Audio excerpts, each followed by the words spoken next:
सैकड़ों की संख्या में आक्रोशित ग्राम प्रधानों ने श्रावस्ती के जिलाधिकारी कार्यालय पहुंचकर अपनी 10 सूत्रीय मांगों को लेकर उत्तर प्रदेश के मुख्यमंत्री और प्रधानमंत्री को संबोधित ज्ञापन दिया और ये बताया कि अगर हमारी मांगें पूरी नहीं होती हैं तो हम सभी प्रधान साथी 20 फरवरी से जंतर मंतर पर जाकर बैठेंगे और आगे की रणनीति हमारी वही होगी।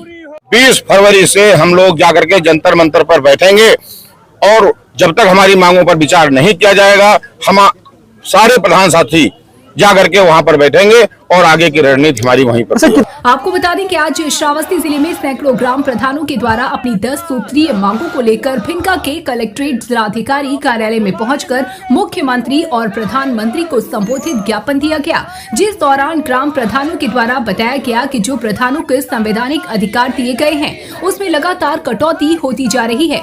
सबसे पहली मांग हमारी ये है कि जब केंद्र सरकार ने 73वां संविधान संशोधन लागू किया है तो प्रदेश की सरकार उसे लागू क्यों नहीं कर रही है। केंद्र सरकार के द्वारा 73वां संविधान संशोधन लागू कर दिया गया है तो प्रदेश सरकार द्वारा भी इसको लागू किया जाना चाहिए। ग्राम प्रधानों के द्वारा आगे बताया गया कि हमारी 10 सूत्रीय मांगे हैं। सबसे पहली मांग 73वां संविधान संशोधन है। हमारी दूसरी मांग हमारा मानदेय हमारे ग्राम विकास अधिकारी से ज्यादा हो। तो आइए आपको सुनाते हैं कि आक्रोशित ग्राम प्रधानों के द्वारा और क्या कुछ कहा गया। जो प्रधानों को अधिकार संवैधानिक दिए गए हैं उसमें बराबर कटौती होती चली जा रही है।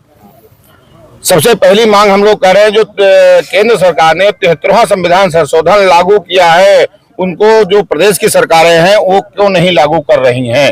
तो हमारी पहली मांग तो यही है कि 73वां संविधान संशोधन केंद्र सरकार द्वारा लागू कर दिया गया है तो प्रदेश सरकारों को भी इसको लागू कर देना चाहिए। अगर 73वां संविधान संशोधन लागू कर दिया जाए तो प्रधानों की जो समस्याएं समय समय पर आती रहती ऐसी समस्याएं नहीं होंगी। प्रधान के पास ही कर्मचारी होगा और प्रधान के पास ही कोष होगा। तो ये समस्याएं कहने को प्रधान एक स्वतंत्र एजेंसी है, जनता के द्वारा चुना गया जनप्रतिनिधि है, लेकिन हम लोग अपनी खुली बैठक में जो भी कार्य योजनाएं बनाते हैं वो काम हम लोगों को नहीं करने दिया जा रहा है। हम लोगों के पास एक लेटर आ जाता है खाली अपने अपने जिले से हर ग्राम ब्लॉक पर कि आपको ये काम करने हैं। तो जनता से के वादों पर हम लोगों को खरा उतरना है। जनता से हम अपने गांव के विकास के वादे करके आते हैं, हम अपने विकास के वादे करके आते हैं, वो काम ना करा करके हमसे दूसरे काम लिए जाते हैं। कितने सूत्रीय मांगों को लेकर के आप लोग आज यहाँ पहुंचे हैं? हमारी 10 सूत्रीय मांगे हैं। क्या क्या मांगे हैं? हमारी सबसे पहली मांग 73वां संविधान संशोधन है। दूसरी मांग हमारा जो मानदेय था, हम लोगों के संगठन की मांग है कि हमारा मानदेय हमारे ग्राम विकास अधिकारी से क्यों ना 1 रुपया ज्यादा हो, हमारा मानदेय भी ग्राम विकास अधिकारी जो हमारा कर्मचारी है उसके बराबर या उससे 1 रुपया ज्यादा हमारा मानदेय किया जाए। दूसरी जो राज्य वित्त 14वें वित्त में जो बजट अलग से सरकार ने नहीं बनाया है उसमें भी सरकारी कर्मचारियों का मानदेय हम लोग जो ग्राम विकास निधि का पैसा है जिससे हम लोग गांव का विकास कराते हैं उस पैसे से हम लोग मानदेय दे करके और दे देते हैं और हमारे विकास गांव के बाधित होते हैं।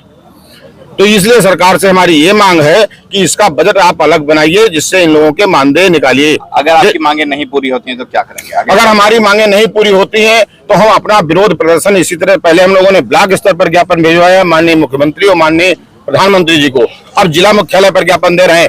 20 फरवरी से हम लोग जाकर के जंतर मंतर पर बैठेंगे और जब तक हमारी मांगों पर विचार नहीं किया जाएगा हम सारे प्रधान साथी जाकर के वहां पर बैठेंगे और आगे की रणनीति हमारी वहीं पर। कितने की संख्या में आप लोग यहाँ पहुंचे हैं? यहाँ की संख्या अब ये संख्या आपके सामने है, कम से कम 200-300 लोग प्रधान साथी हमारे आज यहाँ जिला मुख्यालय आप आए, कुछ गेट के बाहर खड़े हैं।